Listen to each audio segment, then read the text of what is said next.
Welcome to a new video. Let's take a look at some new malicious compliance stories. The first story is called, I Am Too Tired for This. I work at a club and fitness center that is located within a gated community. Basically, a breeding ground for entitled people. Most people here are very entitled. I also happen to live in this community. But my mum and I rent and generally keep to ourselves and don't get involved in the drama. When you live in the community, a membership to the club where I work is included in homeowner association dues. When you rent, the owner's membership is transferred to you. I work at the front desk and juice bar, which means I greet members, send emails and basically keep the place together. I also prepare all of the complimentary snacks and drinks and keep them filled throughout the day. The people are very annoying, but it's good money for a 16-year-old and my boss and co-workers are great. Now back to Karen. It's about 8 on a Saturday, which means prime coffee time. My shift starts at 5:30, so I am pretty tired and ready for a cup. I make all the coffee and complimentary food and drinks, so after I finish setting up, I usually have some. I have explicit permission from my boss to do so. Members of the club can have all the complimentary food and drinks they want, so everyone wins. Enter Karen. The giant canvas toad and terribly bleached Bob are telltale. I am standing at the counter, minding my own business, pouring a cup of coffee. Karen asks in such a shrill voice that it could probably break glass, "Young lady, what do you think you are doing?" Surprised, I answered, "Getting coffee." I was also pretty annoyed at being called young lady. I am not her kid to talk down to and patronize. Karen huffs, "You can't do that." Me, too tired for this craziness, why not? Karen, determined to combat the apparent danger of a minimum wage employee getting coffee, shrieks, "You aren't a member. You can't get coffee if you aren't a member. Until then, no coffee for you." I start to hatch my ever so devious plan. I don't respond to Karen and walk over to the clock in machine to punch out. Members have a PIN number that they enter into a keypad so we can keep track of the number of people using the facilities. I walk over to the keypad, enter my PIN, and my name and picture pop up on the monitor, indicating that I am indeed a member. I then walk over to the bar, passing Karen, who looks like she is about to spontaneously combust with anger, to pick up my half-full cup of coffee and proceed to fill it from the coffee dispenser. I then walk back over to the clock in machine, holding my coffee and punch back in. I sit back down at the front desk and start working on entering payments. Karen is still standing by my desk, looking like she is about to explode. I just ignore her until she proceeds to leave. The 45 cents I lost from clocking out for 2 minutes was worth the look of pure horror on Karen's face. The next story is called, All Kids Get Pocket Money, Right? I am a 19-year-old girl, have a little brother who is 8, and living with my parents at the moment. I am still studying, so I cannot pay rent yet, but I do earn my own pocket money from part-time jobs. My father's 3 brothers and their family came to our town for a vacation for 3 days over the weekend. They have not met for years, so it's their big gathering and they had been planning for a long time. That plan seemed to have the members split into 2 groups, the adults and the kids. I had been arranged to join the kids group. When I tried to protest, they insist that I am a kid too, so I just had to submit to my fate. Clearly they all just wanted a babysitter for their 5 kids, while they adults get out and enjoy their reunion. So I spent the weekend babysitting a total of 5 kids. That includes organizing games at home to entertain them, bring them to a science park and the likes for outings and food out of my own pocket, and just overall watch over their safety and be an adult when needed. To be honest, it was quite fun, though tiring when I sometimes had to raise my voice to make myself heard and drag the younger ones back when they stray too far. I admit, I am not really babysitter material. The kids seem to like me, so I guess it went well too. However, I still would rather be either hanging out with other adults or just having my weekend to my own. When my 3 uncles' families were leaving after the weekend, they gave pocket money to each of the kids, including my brother. My father also gave pocket money to each of my cousins. Almost as expected, there wasn't a share for me. Now, I don't really care about pocket money.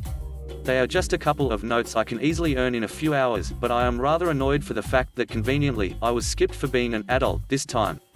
I couldn't hold that down, after all, I am a kid, right? I put on the biggest smile and asked politely for pocket money from my uncles and aunt-in-laws. They were a little taken aback.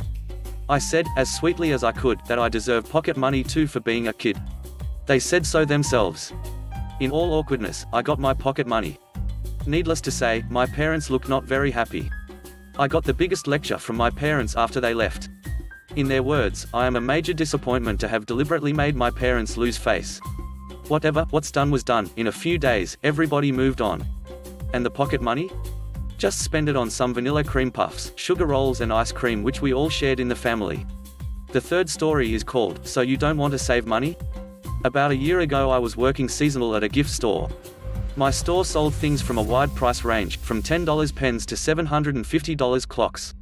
Not to mention, the main draw of our store was custom engraving, which cost even more. For Christmas, we had a buy one get one 75% off, which was huge. But the stipulation was you get the discount on the cheapest item. I was one of the people who worked the machines and not a cashier. Also, we don't discount engraving costs, so I won't mention them. It was a slow day, so they had me practice on the register if I ever needed to do it in the event the actual cashier was on break. So I'm ringing up my first customer. Slowly, since I know nothing about the register system. She had bought 2 fairly expensive gifts, around $200 without engraving, so she was getting one of them for $50. Now, as anyone who has worked in retail knows, you have to give a spiel about rewards systems and the like. As I started ringing her up, she asked for a $4 gift bag we sell as well. I say of course and add it to the register, and notice that, since it was now the cheapest item, return the $200 item to full price. I was about to mention this. Miss, I should tell you. I'm very busy and your incompetence has already taken way longer than this checkout should have. I don't want to hear about your rewards program. I was taken back a bit, as up to this moment she was pleasant. No, I mean, just check me out already. Okay. I ring her up, tell her the total of $450 without engraving costs at this point, which isn't that uncommon for this place, and she pays, going on her way, acting like I had kept her waiting for hours when it has been about 10 minutes. 10 minutes later, she's back in here, yelling about how we ripped her off and that we didn't give her 75% off. How come I was charged full price? It's the cheaper item. It was until you bought the bag. I was trying to tell you that, but you cut me off. Well, I demand a refund. I can't do that, ma'am. We cannot refund engraved items, and since you bought these as part of a buy one get one, you would need to return all items. Then she demands my manager, who tells them pretty much the same thing. We cannot refund engraved items, unless we made an error, since we cannot engrave it. The next story is called, You Want to Kick Me Out? I lived with an entitled roommate and her brother for a year. Well, almost a year, before I was kicked out. She has a chronic autoimmune disease, so she's on disability and doesn't work. Her brother hasn't worked a job ever as far as I'm aware, so he's on welfare. He was a nomad for 9 years and came to live with his sister when she was diagnosed, a year before I met him and moved in. I know, I'm honestly kind of an idiot for not seeing the signs. For what it's worth, I work full-time. We got along quite well, in general.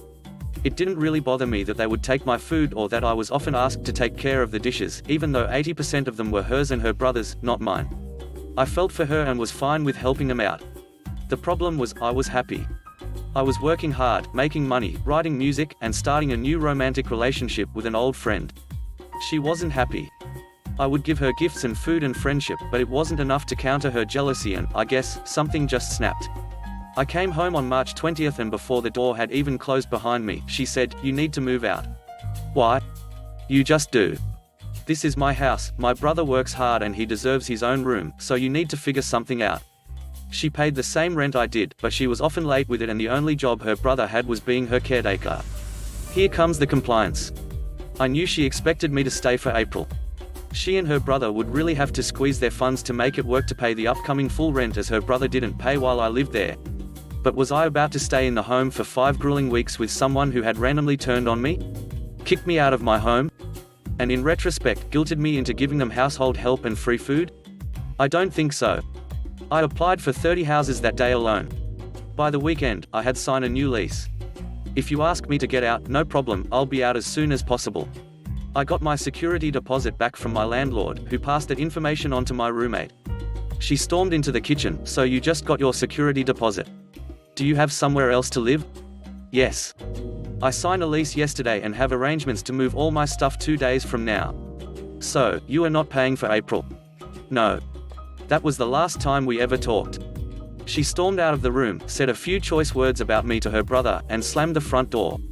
I almost feel like she expected me to hand her $800 gift wrapped, and still get out of her space. I didn't stay in my room ever again, moved out quickly and quietly, and haven't heard from her since. The last story is called, Not Allowed to Use Electronics for a Month. So, it all starts in primary school. I had done something to make my father mad. Neither he nor I know what it was, as it has been over 10 years. He was angry enough to forbid me from using electronics for a month. My mother, as well as myself, found the punishment to be excessive for what I did, but my father had a row of bad days and exploded easily if you pushed him far enough. Here comes the compliance. He forbid me from using any electronics. So being the smarty pants I am, I packed every electronic device in a box and put it under my bed, with all of them turned off. I could get up early without any alarm, but it never worked all the time. I used to wake everyone up by getting up in the morning and going to take a shower. And I made breakfast for me and my brother. So after a week with no electronics, it finally happened. I woke up an hour late. I woke my father up an hour late and I did not have time to make breakfast for school. My father was not happy to be late but accepted it as a mishap that would happen rarely anyways.